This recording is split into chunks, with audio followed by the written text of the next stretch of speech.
Bonjour les amis. Il y a quelques semaines encore, je ne pensais pas devoir faire une vidéo sur ce qui allait devenir l'affaire Benalla.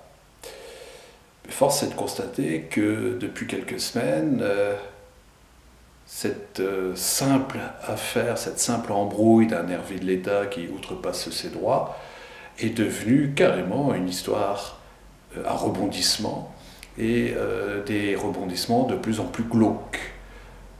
Aujourd'hui, on en est à parler à des contrats en millions d'euros. On en est à évoquer le cas d'un fonctionnaire de police qui a été subitement envoyé en hospitalisation d'urgence, alors que ce même fonctionnaire avait été l'un des premiers à dénoncer, à dire qu'il y avait quelque chose qui n'allait pas. Tout ça pour dire que, ben voilà, nous y sommes. Ça oblige à prendre quelque part différents éléments de réflexion. Qu'est-ce que c'est que ce machin?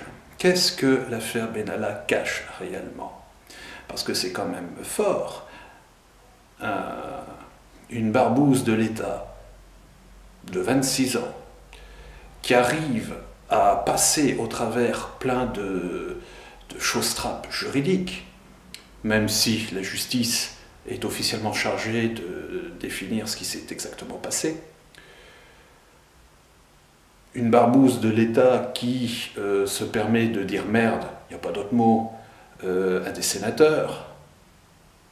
Et en plus, il dit merde à des sénateurs sous la foi du serment. C'est assez sensationnel. Le moins que l'on puisse dire, même si on est très cool, c'est que ce type a des protections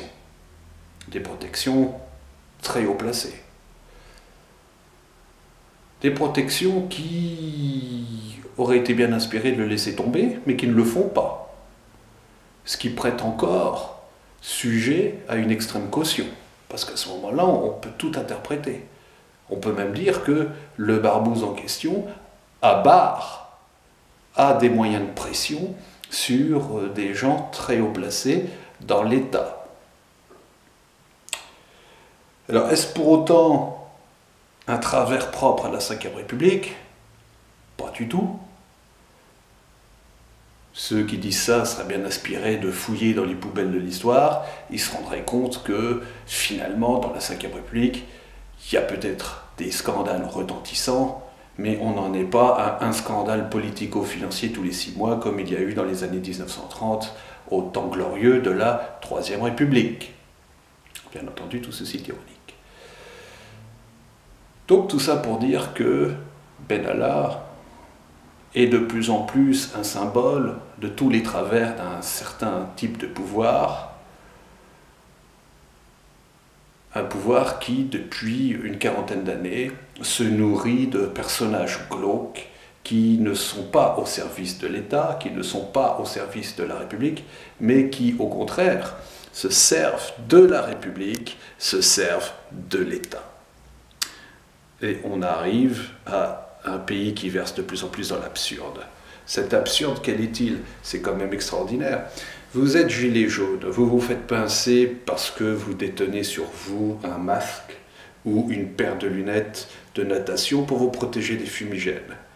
Vous êtes automatiquement placé en garde à vue. Vous êtes Benalla, vous dites merde au sénateur, vous utilisez des passeports diplomatiques alors que normalement vous n'y avez aucun accès. Pendant que vous êtes au service de l'État, vous utilisez vos privilèges pour passer des contrats avec des oligarques russes, des types quand même à la moralité plus que douteuse. Et il faudrait que le public trouve ceci tout à fait normal. Comme c'est étrange. Après, on peut en penser ce qu'on en veut, mais il ne faut pas s'étonner après que les gilets jaunes ne lâchent pas l'affaire. Parce que dans le genre, on vous prend pour des cloches, c'est quand même pas mal.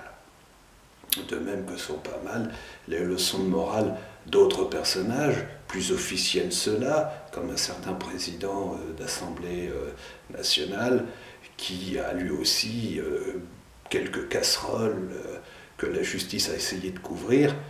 Mais enfin, force est de constater que... Bon. Alors, que faire?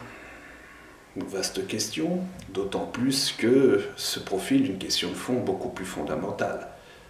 Tout système politique a besoin de gros bras pour garantir une sécurité, une stabilité.